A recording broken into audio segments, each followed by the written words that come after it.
All right, so speaking of the Industrial Revolution, the concentration of carbon dioxide in the atmosphere has increased by 50% since the Industrial Revolution. Pre-industrial periods prior to 1950, there was about 278 parts per million of carbon in our atmosphere. We know this because one, we observed it, we were there to take measurements, but two, because we have records, like paleo archive records of ice cores, things like that. So pre-industrial periods, there was 278 parts per million. In 2011, there was 390 parts per million, right? So that's over 100 parts per million increase there. And we are going much, much quicker today. So today it's the year 2022 when I'm recording this, or sorry, 2023. Goodness, it's January 2023. Today we have 412 parts per million. So you can see that there's this exponential growth in carbon in our atmosphere, right? And this is happening not just with carbon dioxide, but also with methane and nitrous oxide, the two other big greenhouse gases. Now, the production of carbon dioxide emissions into our atmosphere during the industrialization period and afterwards is mainly happening from countries north of the equator. So this figure is showing us through time and latitude on the y-axis throughout the year, right? Where's the carbon coming from? And you can see those bright red splotches. Those are occurring during the winter time because that's when the vegetation isn't drawing down a lot of carbon, and instead we are like burning more things to produce heat and to produce energy.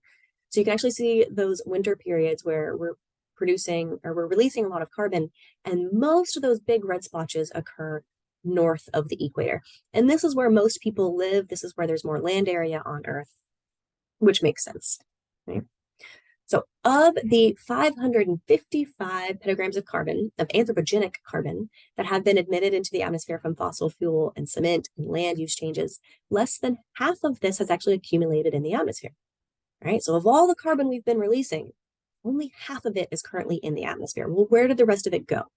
The remaining carbon that we have been releasing has been absorbed, luckily, by the oceans, into other terrestrial ecosystems, so into other reservoirs, right? The atmosphere isn't the only reservoir. There's lots of other places for that carbon to go. So these images are showing the fossil fuel and cement emissions of carbon dioxide, looking at the contribution of coal and oil, which are the two biggest contributors, also gas and cement. And then the bottom graph is showing, well, where does that carbon go, right? That's how much is being released in gray. But where does it go? And you can see that the green portion is the residual land sink, so how much is going into vegetation.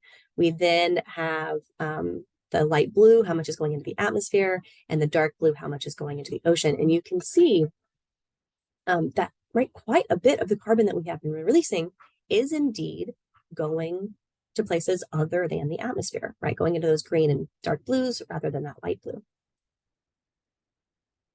So what factors impact the rate of carbon dioxide uptake into the ocean? We know that the ocean takes up a fair amount of carbon that we've released.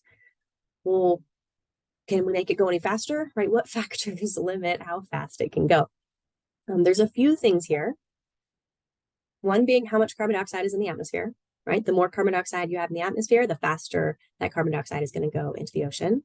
Also, the rate of ocean circulation, primarily downwelling. We've talked about the ocean as a conveyor belt, right? And the really old water that's deep in the ocean hasn't actually seen the atmosphere since the Industrial Revolution, which means that the faster that ocean overturns, the quicker that downwelling is going to take the modern young water just chock full of anthropogenic carbon down deep into the ocean and cause it to be stuck there for 1,000 years or so. As we talked about, ocean temperature is often also a factor, right? The colder the ocean, the more carbon it can hold. The warmer the ocean, the less carbon it can hold. So you can see that through time, all of these different data sources shown in these different colors on this graph here have fluctuations in how much carbon is actually being taken down into the ocean. And these fluctuations have to do with seasonal temperatures and also the rate of ocean circulation.